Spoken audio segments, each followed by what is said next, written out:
কখনো কি মনে হয়েছে যে ঠিক কি কারণে একটি হুইসেল বেজে ওঠে?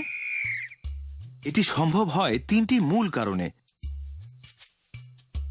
হুইসেলের ভিতরে প্রবেশিত বাতাস, এর ভিতরে রাখা ছোট্ট গোলাকার বলটি এবং ফুঁ দেওয়ার জায়গাটির ঠিক উপরের ফাঁকা অংশটি।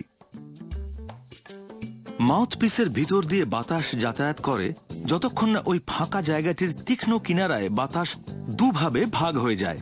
বাতাসের উপরিভাগ শব্দ তরঙ্গ তৈরি করে দিয়ে ফাঁকা জায়গাটির মধ্যে দিয়ে বাইরে বেরিয়ে যায়, আর নিম্নাংশটি ব্যারেলের ভিতরে প্রবাহিত হয়, যেখানে এটি এর ভিতরের বেঁকানো অংশে ধাক্কা খেয়ে গোলাকার দানাটিকে নাড়িয়ে চাড়িয়ে দেয় আর শব্দ তরঙ্গ তৈরি করে উপরের ফাঁকা অংশের মধ্যে দিয়ে বেরিয়ে যায়। বলটি উল্টে পাল্টে গিয়ে বাতাসের প্রবাহে বাধা সৃষ্টি করে হুইসেলের একদম বিশিষ্ট এই আওয়াজ বের করে। কিন্তু আশ্চর্যের বিষয় হলো যে সম্পূর্ণ হুইসেলটি তৈরি হওয়া না পর্যন্ত ওই ছোট বলটিকে কিন্তু ভিতরে প্রবেশ করানো হয় না।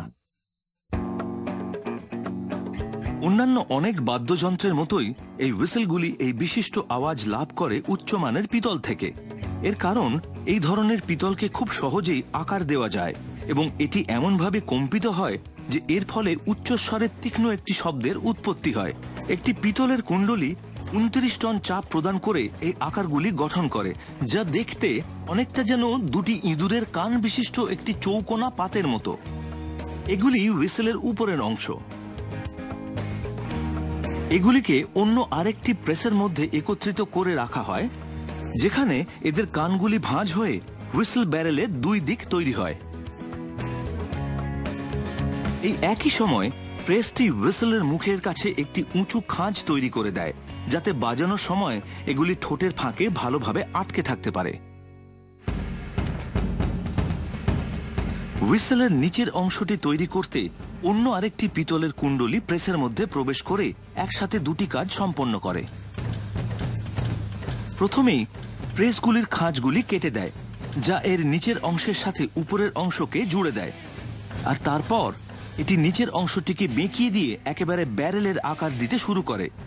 হুইসেলের নিচের অংশ অন্য একটি যন্ত্রে একসাথে সজ্জিত হয়, যেখানে 20 টনের চাপ প্রয়োগ করে পিতলের বাঁশিটিকে একেবারে সম্পূর্ণ গোলাকার ব্যারেলের আকারে বানানো হয়।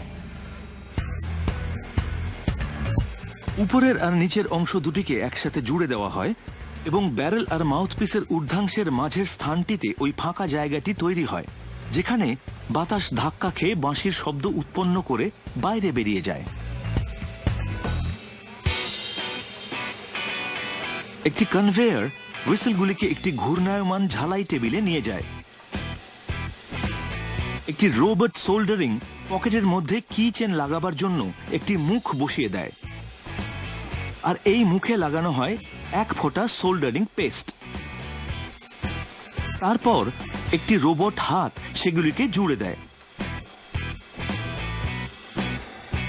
ভিতরের ফাঁকগুলি বুঝে দেওয়ার জন্য পেস্ট প্রবেশ করানো হয়, কিন্তু এর জন্য প্রয়োজন হয় জ্বলন্ত অগ্নিশিখার, যা হুইসেলের মধ্যে দিয়ে সোল্ডারটিকে গলিয়ে দেয়। আবার এক ঝলক ঠান্ডা হাওয়া সাথে সাথেই এই সোল্ডারকে আবার জমাট বাঁধিয়ে দেয়। এবার পালিশের পালা। হুইসেলগুলিকে 227 কেজি ওজনের শক্ত প্লাস্টিকের প্যালেটে ভরা একটি বিশালাকার ওয়াশারের ভিতরে ফেলে দেওয়া হয়। মেশিন কাঁপতে থাকলে প্যালেটগুলি শিরিষ কাগজের কাজ করে এবং সাবান জল বাঁশিগুলির গায়ে লেগে থাকা অতিরিক্ত সোল্ডার ঘষে ধুয়ে দিয়ে এদের কিনারাগুলিকে মসৃণ ও ঝকঝকে করে তোলে। 10 ঘন্টার ভিতরে এই পাত্রটি 4000 হুইসেলকে পরিষ্কার এবং চকচকে করে তুলতে পারে, এবং হুইসেলগুলি সম্পূর্ণভাবে পালিশ না হওয়া পর্যন্ত বলগুলিকে ভিতরে প্রবেশ করানো হয় না। এই বলগুলি তৈরি হয় সিনথেটিক কর্ক দিয়ে। এদেরকে একটি যন্ত্রে ঢোকানো হয়, যেটি এই রন্ধ্রপথের মাধ্যমে হুইসেলের ভিতরে এদেরকে ঢুকিয়ে দেয়। আমরা হুইসেলের একটি ধার খুলে নিয়েছি। ঠিক কিভাবে এই বলগুলিকে চেপে দিয়ে এই রন্ধ্রপথের জন্য উপযুক্ত করে তোলা হয় তা দেখতে স্লো মোশনের মাধ্যমে আরও একবার দেখা যাক। একবার ভিতরে ঢুকে গেলেই বলগুলি আবার আগের আকারে ফিরে আসে, তাই এরপর কখনোই আর বেরিয়ে আসতে পারে না। আর এই জাতীয় সিনথেটিক কর্ক ঠিক প্রাকৃতিক কর্কের মতো আর্দ্রতা শুষে নেয় না, ভেঙে চুড়ে যায় না, কিংবা জলসিক্ত হয়ে হুইসেলের মুখও বন্ধ করে দেয় না। তাই এই হুইসেল যখনই বাজানো হয় তখনই তা এমন তীক্ষ্ণ শব্দ সৃষ্টি করে যা প্রায় 8000 মিটার দূর থেকেও শুনতে পাওয়া যায়।